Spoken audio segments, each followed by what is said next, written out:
السلام علیکم ورحمۃ اللہ وبرکاتہ۔ بسم اللہ الرحمن الرحیم۔ جنتی عورت کی پہچان۔ حضرت ابو سعید خدری رضی اللہ عنہ روایت کرتے ہیں کہ عورتوں نے رسول اللہ صلی اللہ علیہ وسلم سے کہا کہ آپ صلی اللہ علیہ وسلم سے فائدہ اٹھانے میں مرد ہم سے آگے بڑھ گئے ہیں، اس لیے آپ اپنی طرف سے ہمارے واعظ کے لیے بھی کوئی دن خاص فرما دیں۔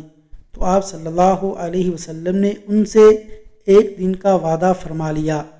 اس دن عورتوں سے آپ نے ملاقات کی، انہیں واعظ فرمایا اور مناسب احکام سنائے۔ جو کچھ آپ صلی اللہ علیہ وسلم نے ان سے فرمایا تھا، اس میں یہ بات بھی تھی کہ جو کوئی عورت تم میں سے اپنے 3 لڑکے آگے بھیج دے گی تو وہ اس کے لیے دوزخ سے پناہ بن جائیں گے۔ اس پر ایک عورت نے کہا، اگر 2 بچے بھیج دے؟ آپ نے فرمایا ہاں، اور 2 کا بھی یہی حکم ہے۔ تشریح یعنی 2 معصوم بچوں کی موت ماں کے لیے بخشش کا سبب بن جائے گی۔ پہلی مرتبہ 3 بچے فرمایا، پھر 2، اور ایک اور حدیث میں ایک بچے کے انتقال پر بھی یہ بشارت آئی ہے۔ حضرت صلی اللہ علیہ وسلم نے عورتوں کو ایک مقررہ دن میں یہ واعظ فرمایا۔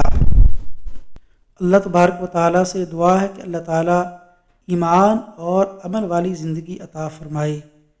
آمین یا رب العالمین۔